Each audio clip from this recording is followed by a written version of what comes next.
second time, never more than that. The torture lasted up to 15 minutes. Although the Inquisition was... You can do a lot of damage in 5 minutes of torturing somebody. 10 minutes, 15 minutes of torture, you can kill the person. Yep. But that's these damn devils trying to water down history. Although the Inquisition was technically forbidden from permanently harming or drawing blood, this still allowed for methods of torture. The methods most used and common in other secular and ecclesiastical tribunals was garrucha, toca, and potro. The application of the garrucha, also known as the strapado, consisted of suspending the victim from the ceiling by the wrists, which are tied behind the back. Sometimes weights were tied to the ankles with a series of lifts and drops, during which the arms and legs suffered violent pulls and was sometimes dislocated. The toca, also called the interrogatio mejorado del agua, consists... That's waterboarding. That's exactly what that is. Yep. So that waterboarding thing, they didn't make that up. That goes back to the late 1400s, man. That goes back to these Inquisitions, namely the Spanish Inquisitions. They're all Edomites, right? Yep. Go ahead. Yep. Consists of introducing a cloth into the mouth of the victim and forcing them to ingest water spilled from a jar, so that they had the impression of drowning. See waterboarding. The potro, the rack, was the instrument of torture used most frequently.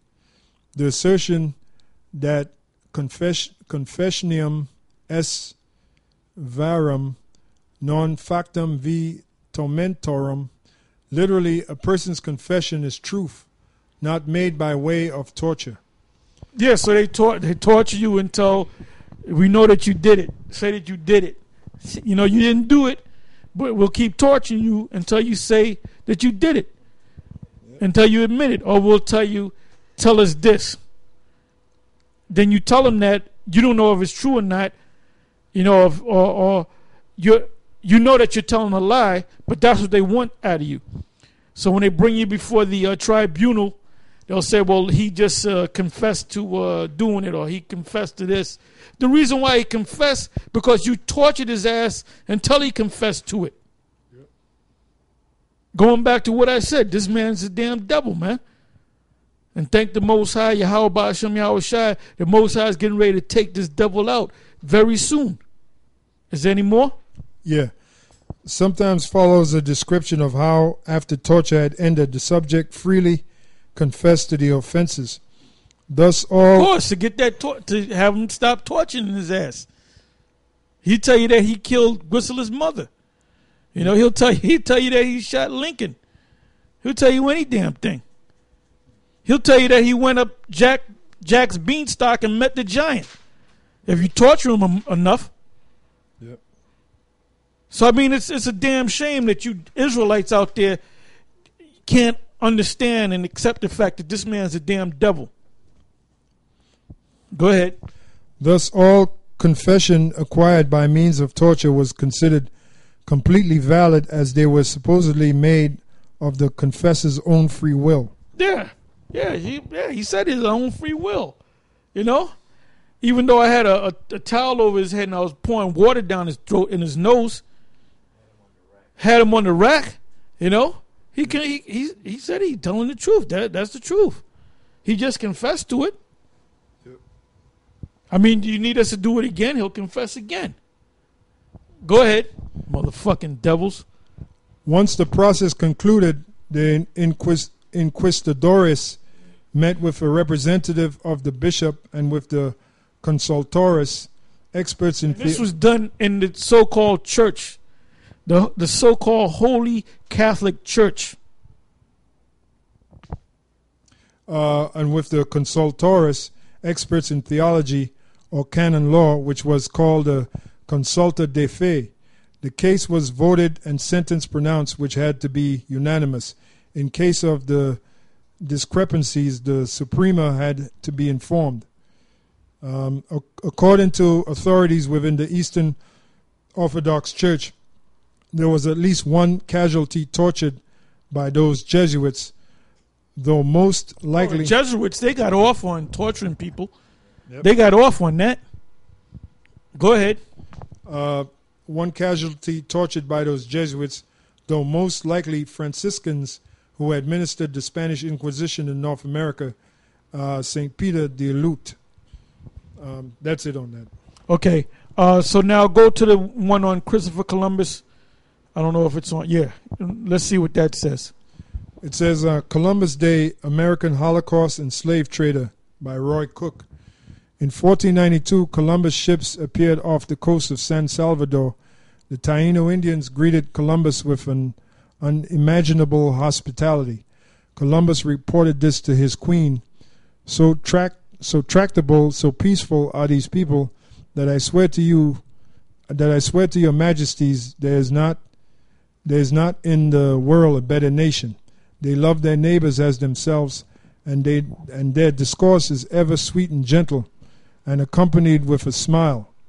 And though it is true that they are naked, yet their manners are decorous and praiseworthy. Columbus soon lost sight of the generosity and kindness of the Taino people. Contrary to popular legend, Columbus did not prove that the world was round. Educated people had known that for centuries. The Egyptian Greek scientist Eratosthenes, working for Alexandria and Aswan, already had measured the circumference and diameter of the world in the 3rd century BC. Arab scientists had developed a whole discipline of geography and measurement. And in the 10th century AD, Al-Makdisi described the earth with 360 degrees of longitude and 180 degrees of latitude. The monastery of St. Catherine in the Sinai still has an icon that was printed 500 years before Columbus, and which shows Jesus ruling over a spherical earth. Nevertheless, Americans have embroidered. This is a polite word for stitching lies together. Many such legends around Columbus, and he has become part of a secular mythology for school children. Autumn Indian summer would hardly be complete in U.S. elementary schools without construction paper replicas of the 3 ships that Columbus sailed to America. On April 17, 1492, before his first voyage to the Americas, Columbus negotiated a business contract with King Ferdinand and Queen Isabella of Spain, entitling him to 10% of all profits. In this contract, the Spanish sovereigns agreed that of all and every kind of merchandise, whether pearls, precious stones, gold, silver, spices, and other objects and merchandise whatsoever of whatever kind, name, and sort, which may be bought, bartered, discovered, acquired, and obtained within the limits of said admiralty, your highness grant from now henceforth to the said Don Cristobal, Christopher Columbus, the 10th part of the whole, after deducting all expenses which may be incurred therein. After his 4th and final voyage to the Americas, Columbus summed up his feelings about gold in July 7, 1503, letter to Ferdinand and Isabella. Gold is most excellent. Gold is treasure, and he who possesses it does all he wishes in this world.